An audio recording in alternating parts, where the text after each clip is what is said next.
Good day and welcome to In the News, a brief news segment produced by Let's Talk America with host Shana Thornton Radio and SCB TV Channel 182 News. Now we highlight the top local and global news in just minutes. Now by now, most of you have heard about the very serious safety concerns pertaining to the water system in Flint, Michigan. Have you ever wondered what that means for the rest of us living outside of Flint?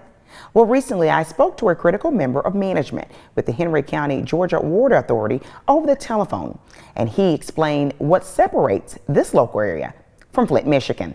Take a look. Patrick, how safe is the water in our area? Well, actually, it's very safe. We're constantly doing testing on the water, on the raw water that comes into the plants, and then also on the finished water that leaves the plants. And then we also test the system out in the distribution system. So there's really three separate areas that we're actually continually testing the water. So it's definitely very safe.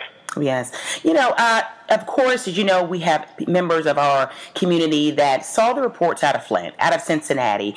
They may have seen the recent investigative report out of USA Today where throughout the nation there were hundreds of places or locations that had lead poisoning that was above the national standards or the federal recommendation. Should they be concerned any about the lead pipes or lead in pipes in Henry County?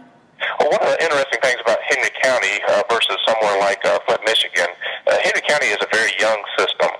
So a system like Flint, Michigan actually does have lead service lines and even lead pipes in their system itself.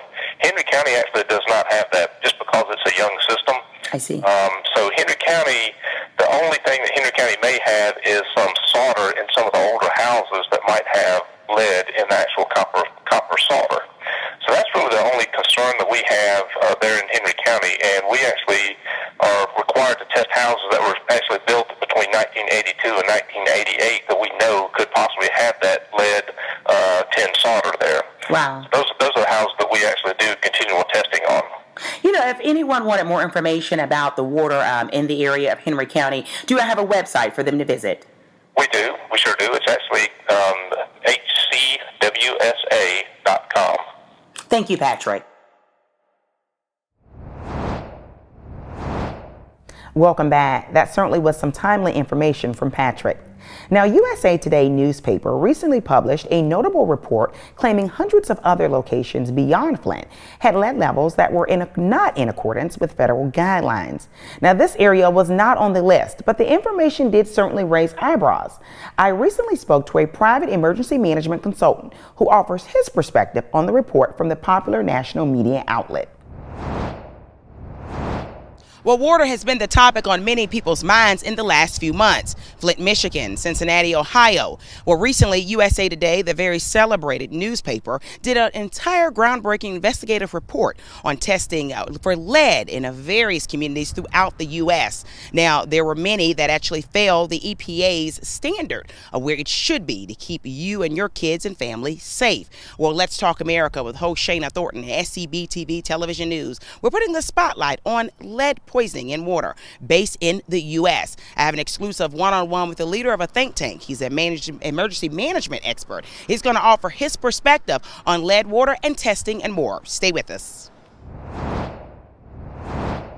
I'm here right now with Dr. Michael Brown. He is over a think tank. He's an emergency management expert, and we are putting the spotlight on the recent USA Today groundbreaking investigative report that found hundreds of daycare facilities, buildings that house children, had poisoning lead levels that exceeded the national level.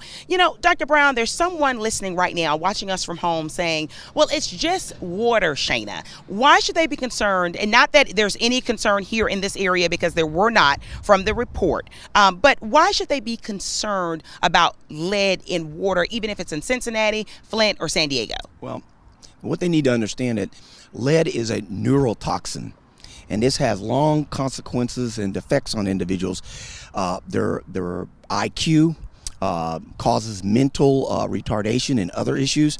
And That's why. I mean, Okay. we still don't know the long-term effects because they say, some professionals are saying it takes at least 50 years for us to actually know what has happened. But they do know that it has behavioral consequences Okay. and also affects the IQ. Wow. Now, according to the same USA Today groundbreaking investigative report, they're saying that over 90,000 public schools actually are not being regulated by the federal government, that they are relying on municipals to test the water, which is not always being done. And of course, this is a nationwide conversation we're having, again, not necessarily focused in the Southern Crescent area. But, what are your thoughts on their daycare facilities? There are public schools who have water systems that are not necessarily being tested regularly.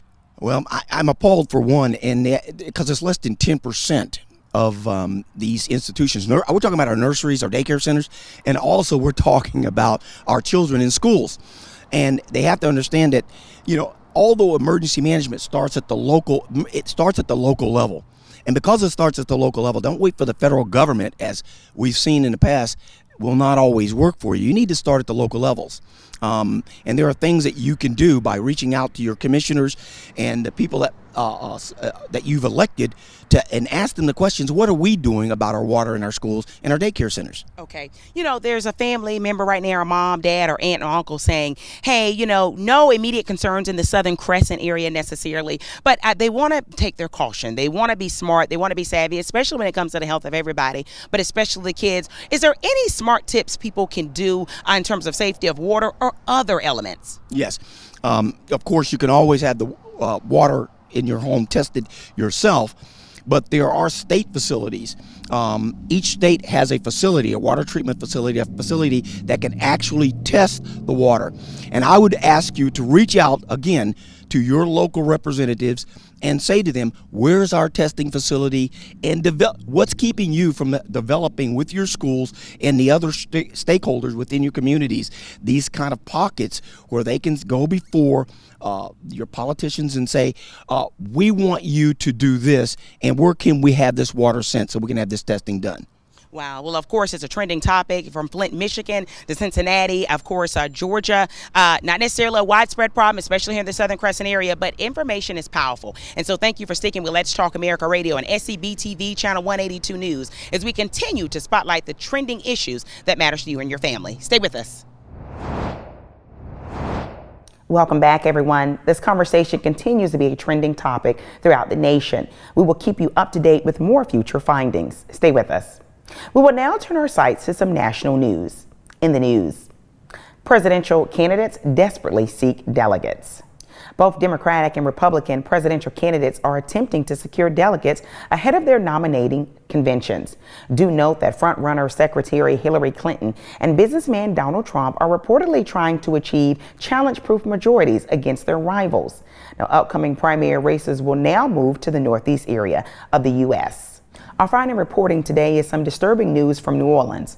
Former New Orleans Saints defensive end Will Smith was killed in a violent shooting connected to what is now being viewed as an apparent road rage incident. Now, Smith's wife was shot twice in the right leg, but she is expected to survive. The fatal shooting occurred Saturday night after a multi-car accident occurred. Police have 28-year-old Cardell Hayes in custody for second-degree murder. Now, the suspect's father was fatally shot back in 2005 by a police officer that former football player Will Smith had dined with earlier that night. Police are currently stating the suspect and the deceased did not know each other. Now, the suspect attorney is claiming that his client was not the aggressor in the situation that led up to the fatal shooting of Smith. Members of the NFL have publicly expressed condolences for Smith. Now, we will certainly keep you updated with this news story as it develops. Well, that is it for us and in the news this week, but you have to stay with Let's Talk America with your host, Shana Thornton Radio and SCB TV Channel 182 News. We keep you informed again in just minutes with our signature segment, In the News. Now, connect with me over Twitter, and my handle there is SS Thornton. SS Thornton is my handle on Twitter. All right, we shall chat next week. We have a little more for you, so stay with us.